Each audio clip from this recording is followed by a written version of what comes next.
Hey guys, back at it again. I know this is that part of the class that a lot of you took the class hoping to come in the lab and partake in hands-on experience on some of this stuff when we talk about evidence. So remember, I'm going to be showing you today how to do it. If this is something that you really want to do, I will arrange for you to come in here by yourself in the lab and you can mess with any of the evidence that we're going to be doing. We're going to be over the next couple of videos talking about fingerprinting, blood spatter, ballistics. If one of those things is something that you really want more hands-on, let me know. Send me an email and I'll arrange for you to come on in here. So I'll do the best that I can to show you each one. Keep in mind that I'm giving you a very basic representation of each one of these science fields. This is an introductory class. I'm not going to try and make you an expert at any of these, but I'm going to tell you these are the good things about it, these are the bad things about it, and this is why it's important. But before we do that, let's get a few things out. And remember, I'll give you an assignment at some point during the video. I'm going to have an assignment for you that I want you to do. It's not a puzzle. Most of you think I'm just doing this to keep you busy. There are things that you need to know when you get into this field. But let's first talk about, because Chapter 5 is about collecting evidence. It's about evidence. We're getting evidence because of why. Let's break it down to two categories.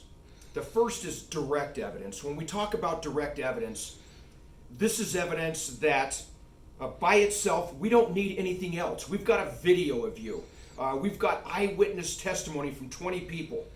Direct evidence means it's pretty strong. We don't need anything else. We're going to tie you to this crime. You did it. Keep in mind, I know there's a lot of you out there saying, yeah, again, in its perfect environment, direct evidence means we need nothing else. Most people will just plead guilty or take a plea. We never have to go to trial. All the TV shows that you watch, all of them that, I don't tend to watch a lot of them, it's about the other type of evidence, which we call indirect evidence, or what you hear a lot is circumstantial evidence. Circumstantial evidence is everything that we're going to be talking about. We're not certain that this occurred, but we're trying to incriminate. We're trying to draw an inference between this and that. Even though it's not perfect, we're trying to say, your fingerprints were on this gun, and that gun was used in a crime. You might not have killed the person, but why is your prints on the gun?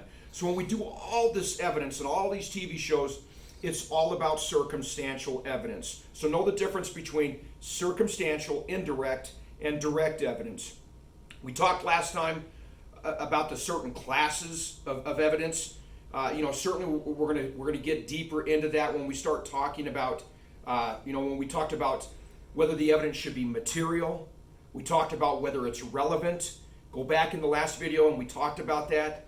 But what's important was it has to be competent, meaning competent evidence was we collected it properly, legally, and we don't stand a risk of losing that evidence. Did we collect it properly? And it's extremely important.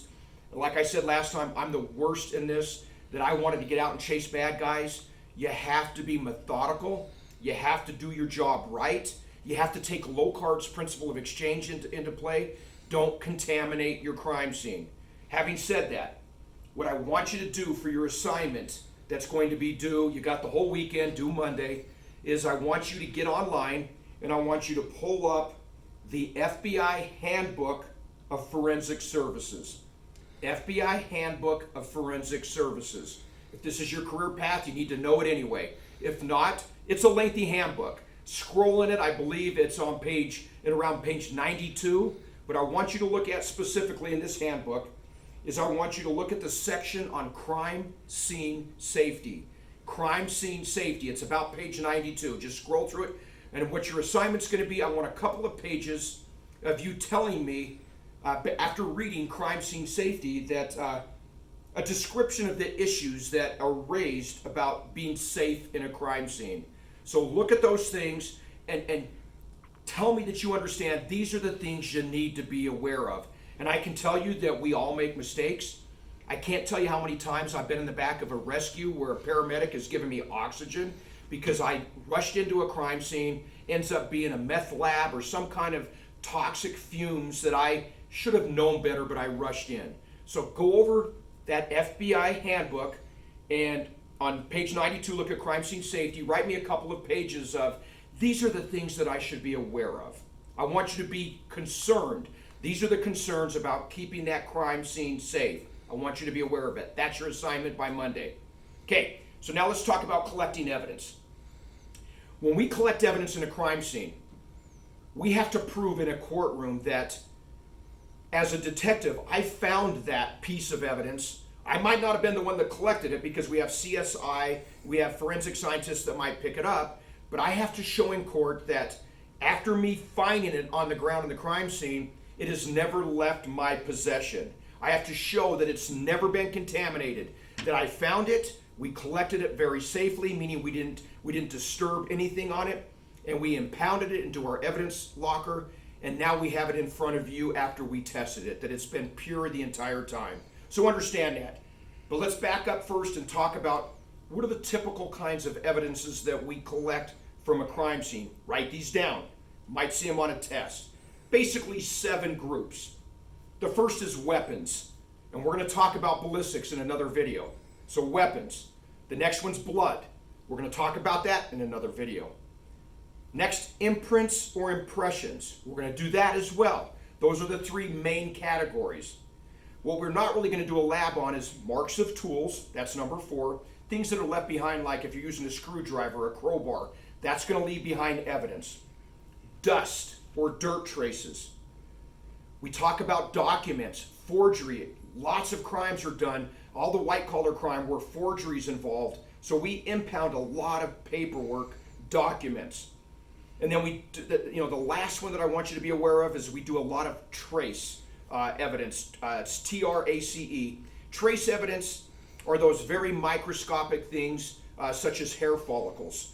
Things like that are underneath skin, underneath fingernails. So there's an enormous amount of forensic science that we do based on trace evidence, and then that would play into DNA as well. So know those major groups of evidence that we expect to be collecting from a crime scene.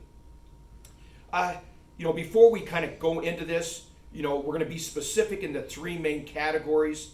I want you to understand that properly collecting evidence has to be documented. You have to document that chain of evidence. When we talk about a chain of evidence, it's all about when I pick it up, that bullet casing or whatever it might be. I have to show that I picked it up, and that when I put it in the evidence vault, I sign for it. And ultimately, I'm going to seal that container up. If I go to court and it's never been touched since then, I'm going to be asked by a prosecutor or a defense attorney to grab that document, that envelope that I put the evidence in. Say it's a casing. I'm going to be asked to look at it and say, is that your signature on it? And I would have to say, yes, that's my signature. Has it been tampered with or opened since you put it in there? And I have to say, if I'm looking at it, I'll look at it in court. And I'll say, no, it has not. There are times that it has been tampered with. Think about it for a second. If I'm doing a case and now I impounded cocaine, methamphetamine, I impounded the methamphetamine in there. When I'm on the stand, I'm going to be looking at the envelope and I'm going to say, yes, it's been opened. Why would it be opened?